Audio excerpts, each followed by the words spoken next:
All right, let's dive right into this explainer. Today, we're going to see exactly how we can build incredibly complex computer vision systems using some pretty simple mathematical building blocks. You can think of this whole process a lot like mixing concrete to build a house. We start with the raw materials, mix them together with absolute precision, and eventually construct an architecture capable of incredible things, like recognizing faces or identifying objects in milliseconds. Here is our roadmap for today. We're covering the language of AI, assembling the neural house, how machines actually learn, giving the network eyes, and finally, the need for speed. Let's get to it. All right, part 1, the language of AI. We are mixing the mathematical concrete. Look, to build anything in AI, we literally have to start at the molecular level, right? The underlying math. And that absolute foundational block is the tensor. If you've messed around with libraries like PyTorch or TensorFlow, you know exactly what I'm talking about. You can think of a tensor's rank as its number of dimensions. A rank 0 tensor is just a simple scalar number. A rank 1 tensor, that's a one-dimensional array, or a vector. Rank 2 is a two-dimensional array, which we usually just call a matrix. The key takeaway here is that every single piece of data we feed into our network is going to be housed in one of these multidimensional arrays. But hey, data alone just doesn't cut it. We have to deal with the inherent chaos of the real world. To handle that chaos, AI actually shifts away from theoretical probability, like the perfect, idealized odds of a 50-50 coin toss. Instead, it leans heavily into empirical probability. This means we figure out the odds based on observing massive data sets. We calculate the likelihood of events by looking at how many times they actually occurred during thousands or even millions of real-world trials. And when it comes to measuring that chaos, that brings us to Shannon entropy, a brilliant concept borrowed directly from information theory. When neural networks make predictions, they use entropy to measure exactly how much uncertainty is hanging around in those predictions. If a network outputs a probability distribution where all outcomes are equally likely, entropy is at its absolute highest. It's basically a coin flip, totally uncertain. The network's entire goal is to squash that entropy down so it can make decisions with absolute confidence. Moving on to part 2, assembling the neural house. Going from those raw tensors to actual neurons. So we've got our mathematical concrete mixed with linear algebra. Now let's build the structural units, the neurons. An artificial neuron is, at its core, just a math function. It takes an input vector, let's call it x, computes the dot product with a weight vector, w, tacks on a bias term, b, and then shoves the whole thing through a nonlinear activation function, f. And that nonlinearity, that is the secret sauce. If this were a purely linear process, our network could only solve simple, straight-lined problems. The nonlinearity is what gives it the horsepower to solve complex, messy, real-world puzzles. Now, how we apply that nonlinearity has evolved a ton. Back in the day, we used the sigmoid function, which squashes input data into a tight little range between 0 and 1. But honestly, it suffers from a massive flaw called vanishing gradients, where the learning signal basically just dies out as it travels backward through deep networks.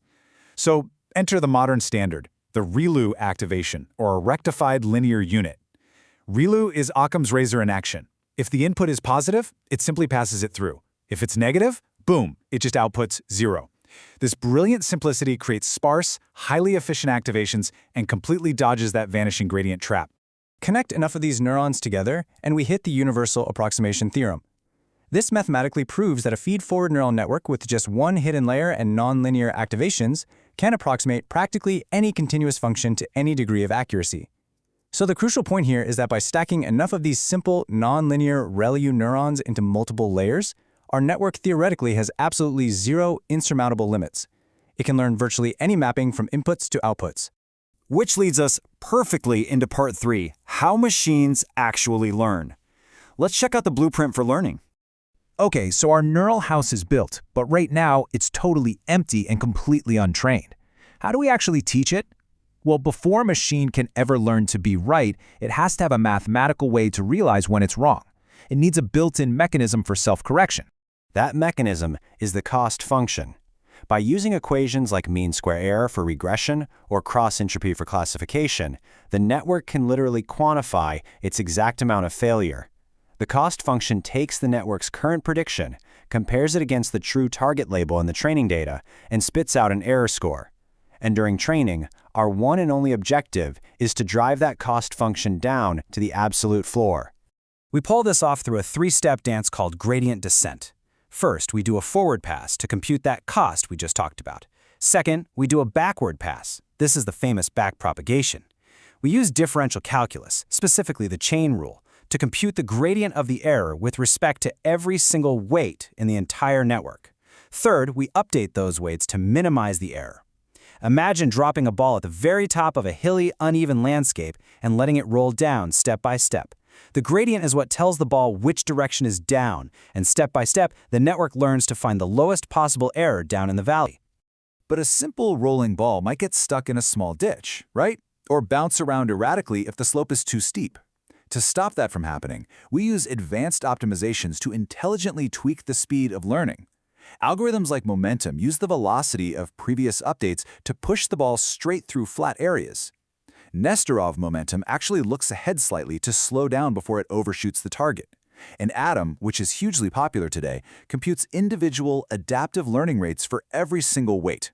It makes the whole learning process drastically faster and vastly more reliable. All right, part 4, given the network eyes. Let's talk convolutional neural networks.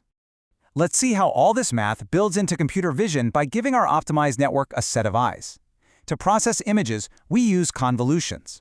Listen, if we connected every single pixel of an image to every single neuron, our network would become impossibly bloated. It would never run. So instead, a convolution takes a small, specialized matrix called a kernel filter and slides it across the image. As it slides, it's hunting for specific, localized features like horizontal edges, color contrasts, or textures. And because that exact same filter slides across the entire image, it creates a feature map that is translation invariant. That just means if the network learns to spot a car in the top left corner, it's still going to recognize it in the bottom right. And modern computer vision doesn't just use one type of convolution. It relies on a whole toolkit of specialized architectures. Transposed convolutions let us upscale an image. One-by-one convolutions act as these super clever bottlenecks to save on computation. Depthwise separable convolutions decouple the spatial data to make the network incredibly memory efficient.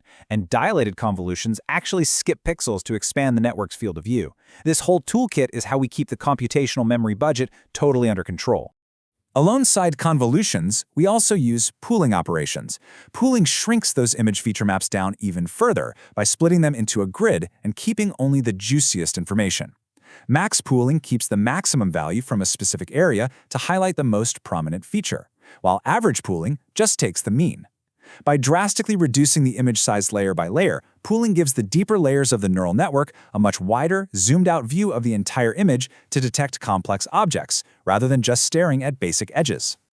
Finally, part 5, the need for speed. This is how we cheat the system. Now, all of this abstract math sounds incredibly heavy and slow. So how on earth does your phone's camera do this in milliseconds? Well, we actually cheat. Under the hood, modern deep learning libraries do not slide a filter pixel by pixel in real time. Instead, they unfold these 3D image tensors and convolutional filters into giant 2D matrices. Why? Because matrix multiplication is what computer scientists call embarrassingly parallel.